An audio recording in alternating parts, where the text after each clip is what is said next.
Bonjour, nous commençons aujourd'hui la programmation en C. Dans l'industrie, si on doit faire un projet, on choisit le microcontrôleur, on achète les outils de développement et on s'investit pour terminer l'application.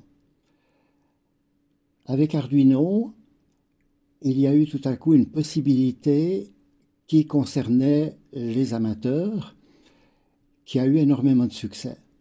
Ce succès est dû à deux raisons. D'une part, l'environnement est gratuit et tourne sur différentes plateformes. Et d'autre part, les trois grands fabricants de microcontrôleurs actuellement supportent cet Arduino avec des appellations différentes, Pinguino pour microchip, Energia pour Texas Instruments avec CMSP. Le but de notre cours est de vous faire comprendre les microcontrôleurs et de vous aider à les mettre en œuvre. Mettre en œuvre sans avoir une pratique est difficile. Donc nous vous encourageons à acheter, si vous ne les avez pas déjà, une de ces nombreuses cartes microcontrôleurs qui existent. Et nous proposerons parfois des travaux pratiques qui n'interviennent pas dans l'évaluation du cours et qui vous permettront de tester des programmes que l'on a cités ou de les compléter.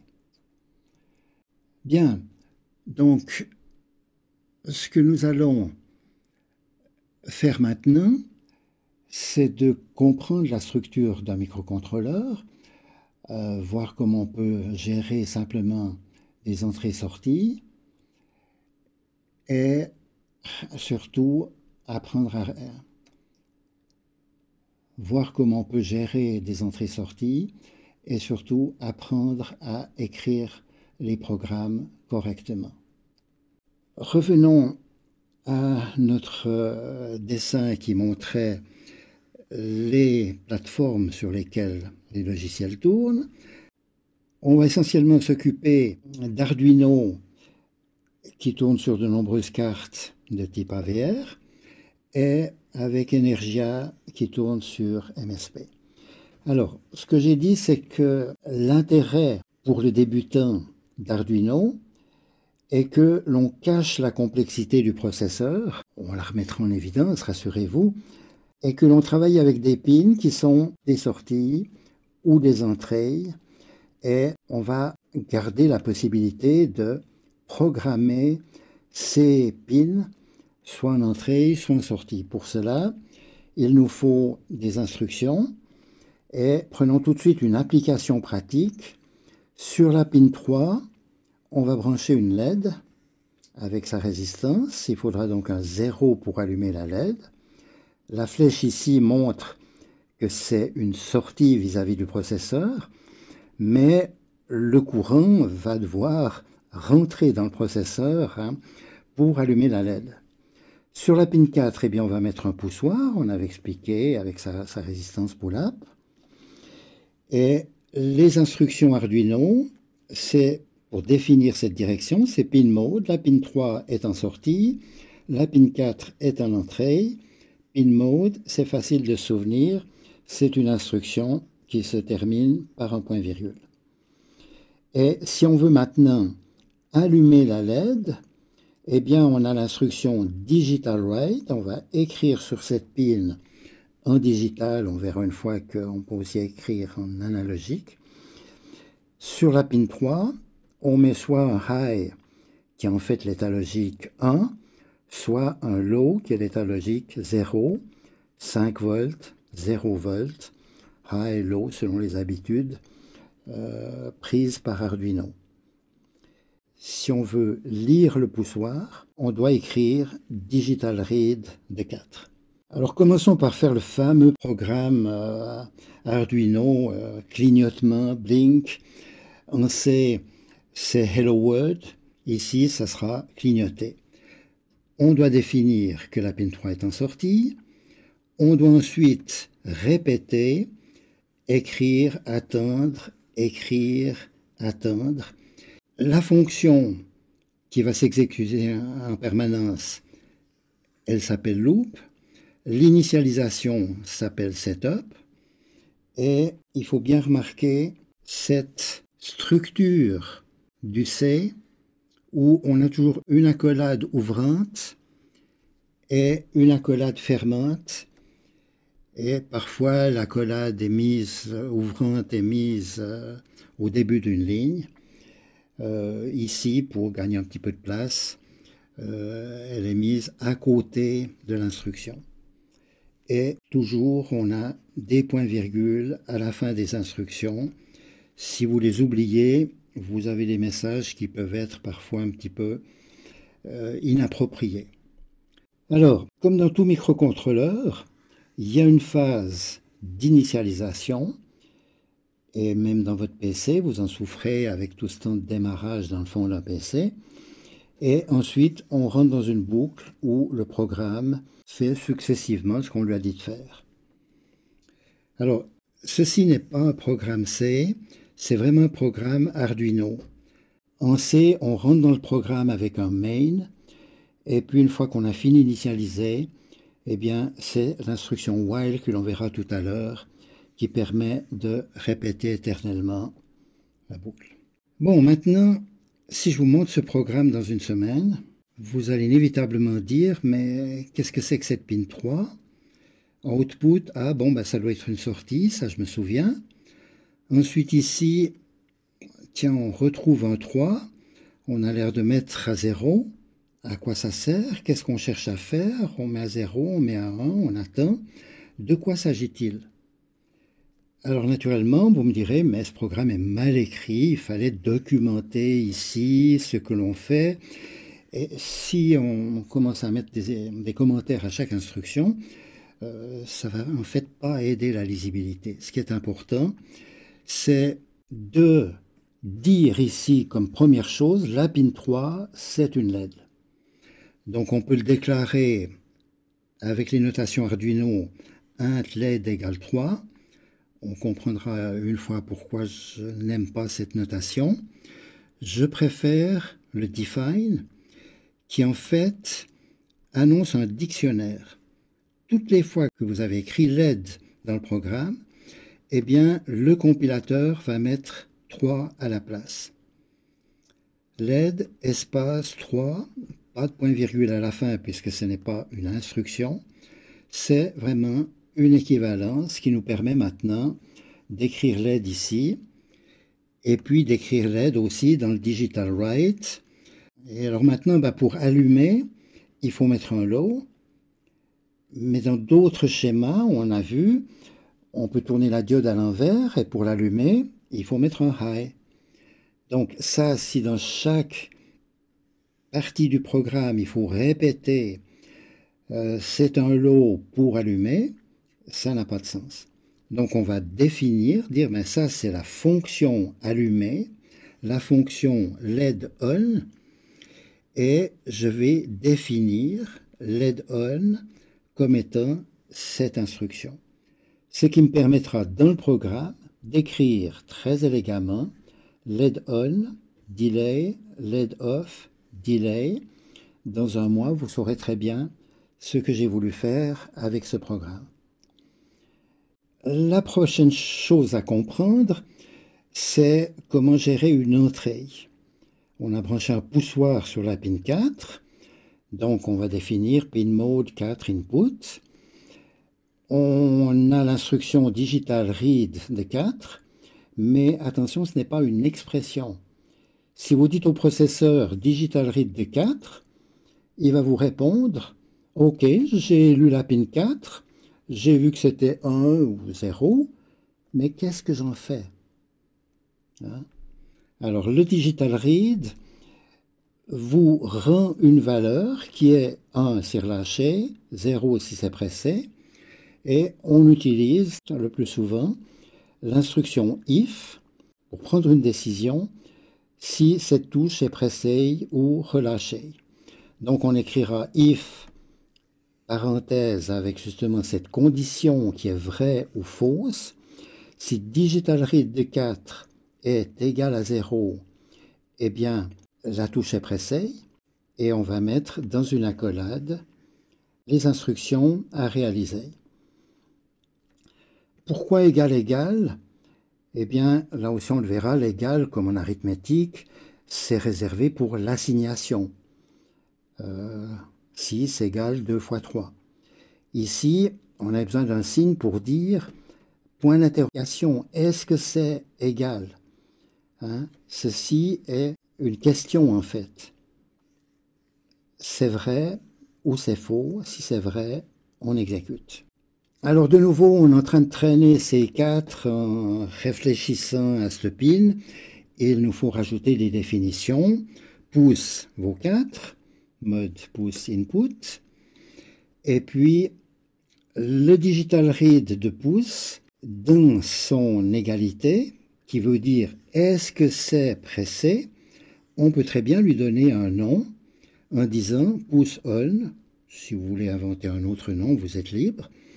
Et ce qui compte, c'est que dans le programme, on ait quelque chose ici qui est tout à fait clair. If pouce on doit faire ceci, et puis on continue ensuite la programmation. Alors maintenant, comme petit exemple concret, j'aimerais faire allumer quand je presse sur la touche. Eh bien, if pouce on, LED on, autrement, LED off. Alors, les instructions du C, if, else, sont faciles à comprendre, on les reverra. Les accolades sont exigées comme toujours. On a la structure de la boucle, la structure du if, la structure du else et les points-virgules à la fin des instructions. Le compilateur sera content et l'exécution va se faire conformément aux définitions. Alors là, j'insiste vraiment parce que ici, vous voyez que on a un programme qui ne dépend pas du câblage. On a fait une application, copié un poussoir sur une LED et le programme est parfaitement clair. Maintenant, pour que ce programme s'exécute sur votre petite carte où vous avez branché la LED sur la pin 3, le poussoir sur la pin 4, eh bien, il faut simplement définir en langage C le câblage que vous avez fait. Le poussoir est actif à 0, la LED est active à 0. Si maintenant vous avez des raisons de changer ou que c'est une autre application, eh bien, vous modifiez les définitions uniquement. Bien, petite question pour voir si vous avez bien compris. Si j'enlève la structure else ici, j'ai if pouce LED on, qu'est-ce qui se passe? Ça ne change rien. La LED ne s'allume plus. La LED reste allumée. Réfléchissez pendant quelques secondes.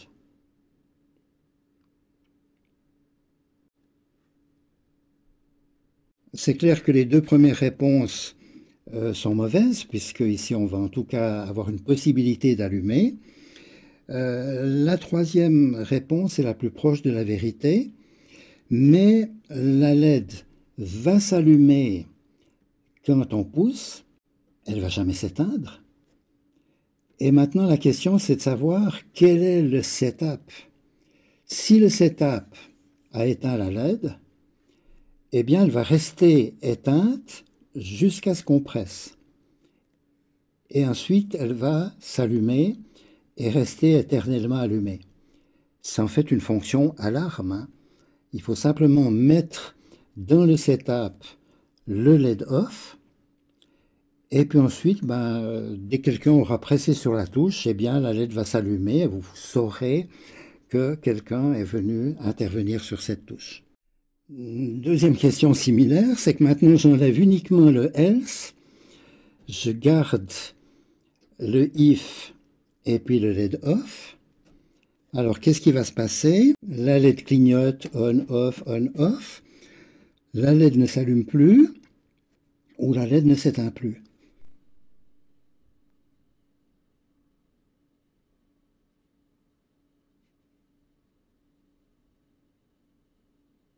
Bien, ben la réponse c'est presque la réponse A.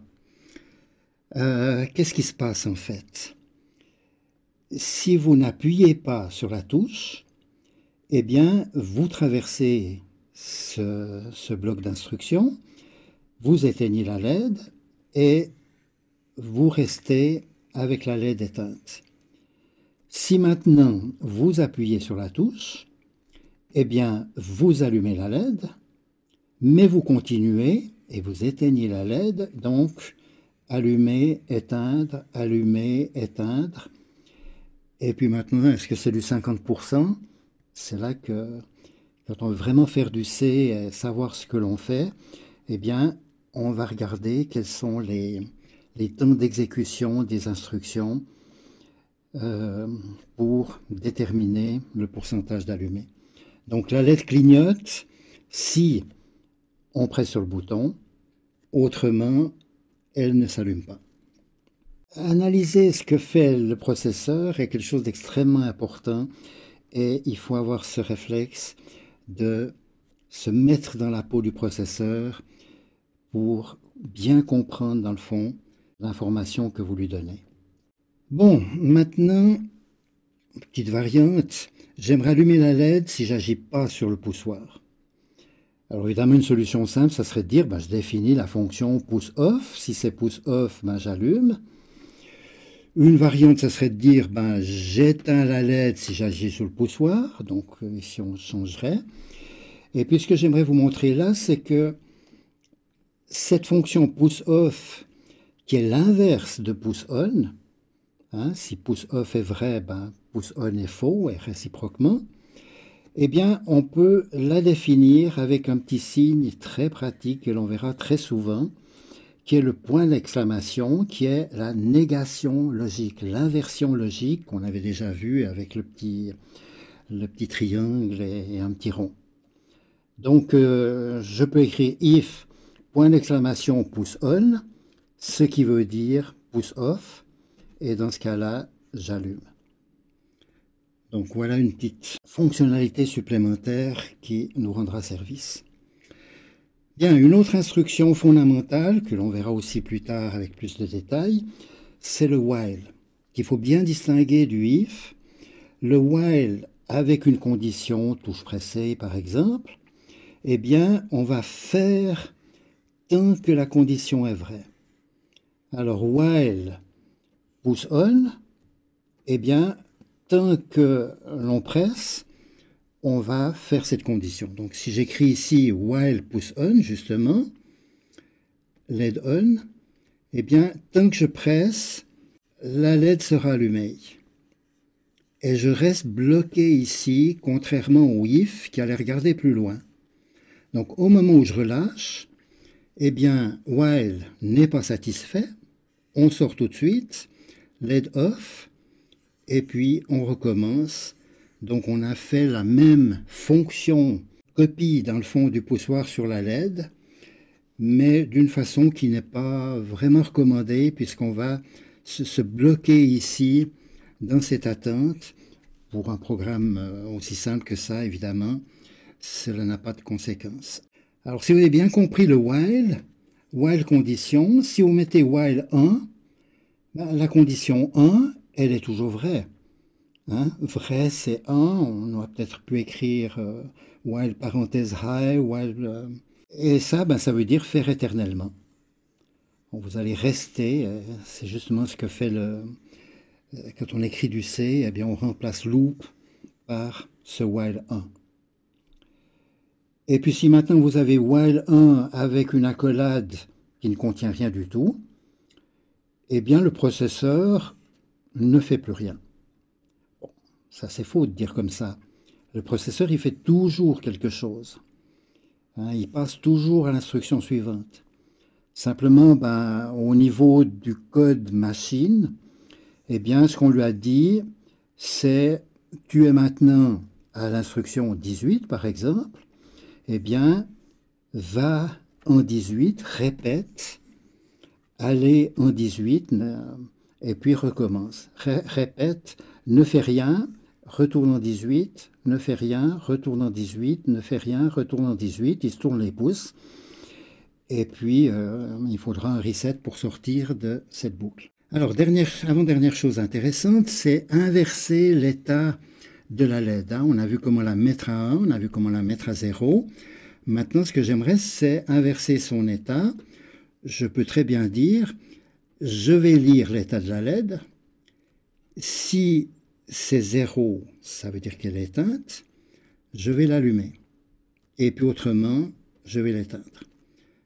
Alors évidemment, ça, c'est pas très plaisant parce que de nouveau, si vous lisez ça dans le programme, rien ne vous apprend que la LED allumée est allumée par un état 0.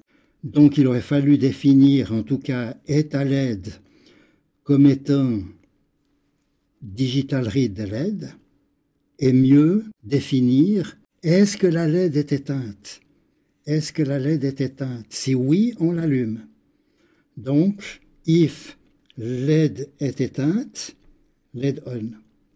Et on met cette transcription du matériel dans une définition dans laquelle on a donné un nom explicite et le codage que le compilateur saura traduire dans les instructions de bas niveau du processeur.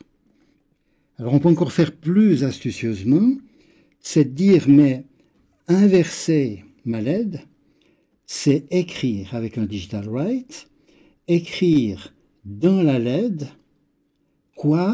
ce qu'on a lu sur la même pin LED, mais inversé.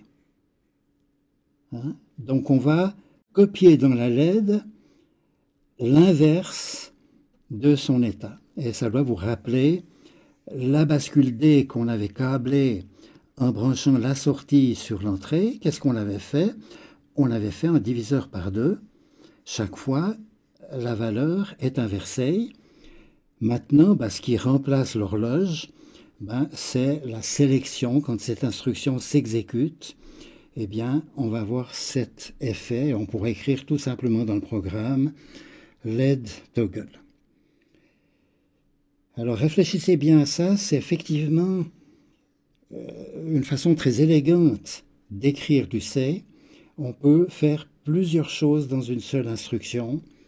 C'est un peu plus difficile à décoder, mais puisqu'on va réfléchir une seule fois au niveau de la définition et qu'on pourra ensuite écrire quelque chose qui est tout à fait facile à comprendre, eh bien c'est une bonne façon de programmer. Et maintenant, je fais un petit peu plus compliqué, c'est-à-dire que j'aimerais basculer chaque fois que je pèse sur une touche. Alors, basculer chaque fois que je pèse sur une touche, en fait, il faut que je pèse, il faut que je relâche, et c'est seulement au moment où je relâche que ça va s'allumer. Je pourrais imaginer l'inverse, au moment où je presse, ça s'allume, mais ensuite il faut relâcher, represser pour que cela change d'état. Alors c'est les boutons on-off que l'on voit dans plusieurs appareils, qu'on peut réaliser avec un système logique, et puis là on va le faire par programmation.